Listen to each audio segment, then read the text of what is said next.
encontramos hoy día en el segundo Congreso Chileno de Medicina del Trabajo, organizado por la SOCMED en el aula central de la Universidad San Sebastián, acá en Santiago de Chile.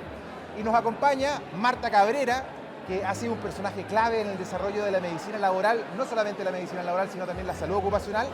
Ella ostenta el cargo actualmente de Past President de la Sociedad Chilena de Medicina del Trabajo, donde ocupó la presidencia varios años, así que bienvenida, Marta, a este podcast. Muchas gracias, Fernando, qué gusto de estar con ustedes en este congreso tan interesante y además con tanta concurrencia, y ha causado mucho interés por el tema en el que se centra, que es el cambio climático y cómo afecta este cambio a la salud de los trabajadores, que es un desafío importantísimo. Sin duda, yo creo que fue un acierto por parte de José Ignacio Méndez y de la directiva actual de la SOCMED el canalizar un poco, salirnos un poco de los riesgos acostumbrados que estamos a hablar, riesgo ergonómico, salud mental, que no son menores, son muy relevantes, pero este tema del cambio climático, calentamiento global, son más en verdad los indicadores que se miden, acidificación de los océanos, etcétera, etcétera, pasa a ser muy relevante y pasa a ser el enemigo número uno de la salud pública según la OMS, así que sin duda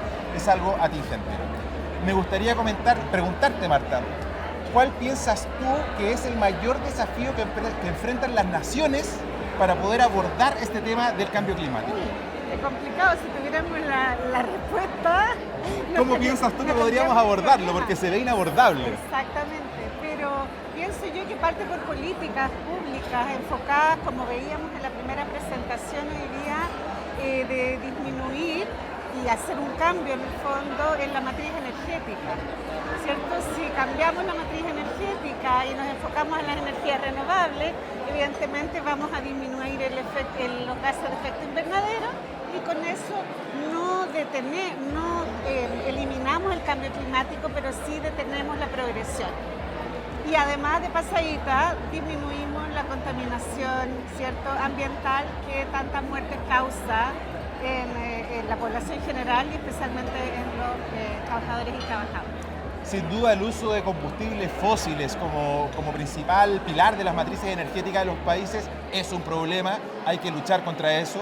Sin duda hay que migrar hacia energías renovables. Acá en Chile somos pioneros y nos especializamos en la solar y eólica, pero hay que explorar otras también, como los países nórdicos que tienen una matriz súper diversa. Tienen geotermia, tienen maremotriz y tenemos que avanzar en ese sentido. Hay un tema también que es interesante que he leído, siento yo, que es los países en vías de desarrollo reclaman, porque los países industrializados y que ya se desarrollaron ya contaminaron lo suficiente, entonces para ellos es fácil respetar estos acuerdos de utilización de energías renovables, pero los países en vía de desarrollo lo ven como algo injusto. ¿Qué piensas tú sobre esta postura? Lo que pasa es que para iniciar este cambio de matriz energética, y yo no soy la experta en el tema, pero lo que uno sabe, lo que uno lee, es que se requiere cambiar toda la infraestructura. Entonces generar ese cambio de infraestructura cuesta mucha plata.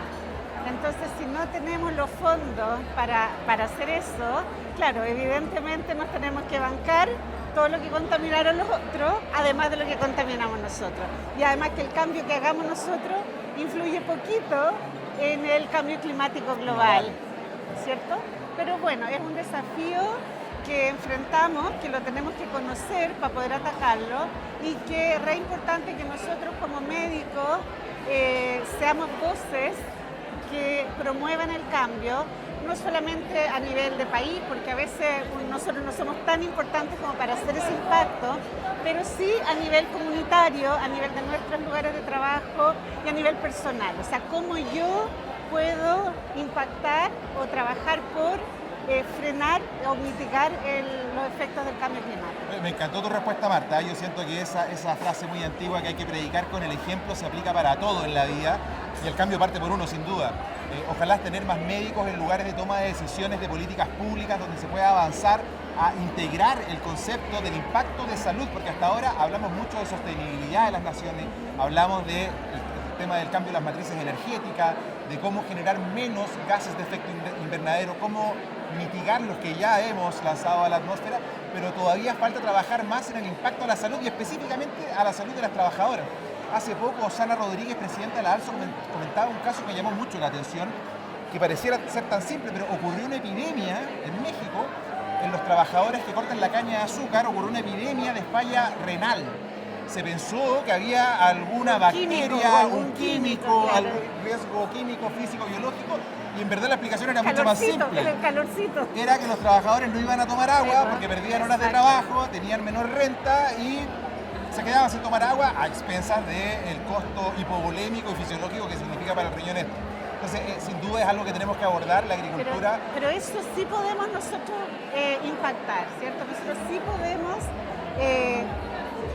modificar las prácticas de trabajo en nuestros lugares de trabajo. Sin duda. ¿Cierto? Estas mismas instancias de difusión de ustedes que nos están viendo ahora de manera probablemente asincrónica, que entendamos toda la importancia de la hidratación, que siempre nos dicen, hidrátate, mantente hidratado, pero ahora con el calentamiento global toma mucho más relevancia, sobre todo en trabajos expuestos a calor. Hidrátate, ponte protección solar, cúbrete lo más posible y evita trabajar en horarios de más calor en la intemperie. Maravilloso, maravilloso. Sí. Entonces vamos a dejar esta entrevista hasta acá. Muchas gracias, Marta, Gracias por a tu ti. buena voluntad, por compartir tus conocimientos, tu generosidad, siempre se ha agradecido, así que muchas gracias.